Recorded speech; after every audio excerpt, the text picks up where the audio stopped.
Every second, trillions of dollars, stock trades, bank transfers, messages, videos, and secrets race across the ocean floor. Not through satellites, not through space, through glass cables lying silently in the darkness beneath the sea.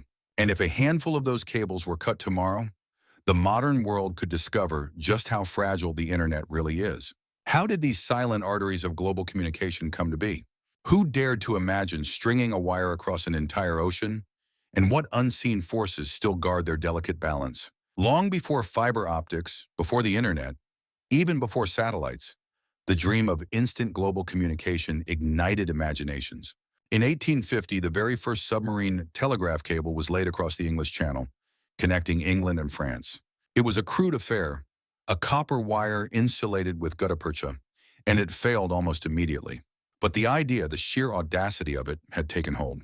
A year later, a more robust Dover-Calais cable succeeded, proving the impossible was merely difficult. The stage was set for a truly monumental leap. An American businessman named Cyrus Westfield, gripped by this vision, began to organize a project that would dwarf all previous attempts, a cable across the Atlantic. For years, Field tirelessly raised funds, assembled engineers, and orchestrated expeditions. He faced skepticism, immense logistical challenges, and the terrifying caprices of the deep ocean. But by August 1858, against all odds, the first transatlantic telegraph cable became operational. A fragile copper thread snaking thousands of kilometers across the seabed finally linked Ireland and Newfoundland. Queen Victoria herself sent the inaugural official message to U.S. President James Buchanan. The world erupted in celebration, envisioning a new era of global unity. But the triumph was short-lived. The 1858 cable, a marvel of its age, operated for only a few weeks. The engineers, eager to speed up transmissions, applied excessive voltage, fatally damaging the delicate insulation. The silence that followed was deafening, a stark reminder of the ocean's unforgiving power and the limits of 19th century technology. The dream, once so vibrant, seemed to sink back into the depths. Cyrus Field, however, refused to surrender. He had tasted success, however fleeting, and he knew it was possible. He spent years fueled by relentless determination, securing new funding, and overcoming public doubt. The next attempt would require a vessel of unprecedented scale. Enter Isambard Kingdom Brunel, the legendary engineer, and his colossal steamship, the Great Eastern. This leviathan of the seas, originally designed for luxury passenger travel, was repurposed for the most ambitious engineering feat of its time. It was large enough to carry the immense weight of the entire transatlantic cable. In 1866, after years of painstaking work and further setbacks, a permanent transatlantic cable was finally laid. This time the connection held. The instantaneous link between Europe and North America was established, irrevocably shrinking the world.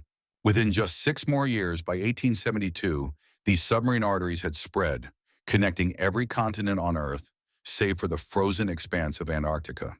For over a century, these copper cables, first for telegraphs, then for telephones with TAT-1 in 1956, were the nervous system of global communication. Then in the late 1980s, a silent revolution began. Fiber optics. Thin strands of glass, carrying data as pulses of light, started replacing the old copper systems. This wasn't just an upgrade, it was a quantum leap in capacity. The internet, then in its infancy, would soon ride this new wave, transforming the way humanity connected. Today, these fiber-optic submarine cables form the invisible backbone of our global internet. Your video calls, streaming movies, and bank transactions across continents don't soar through satellites. They race through these slender glass threads on the ocean floor. They are so fundamental, so deeply embedded, that their very existence is often forgotten. Yet they are recognized as critical national infrastructure, strategic geopolitical assets. The 2020s have brought a chilling reminder of their vulnerability. Multiple cable damage incidents in the Baltic Sea in 2024 and 2025 triggered NATO's security concerns and investigations into possible sabotage.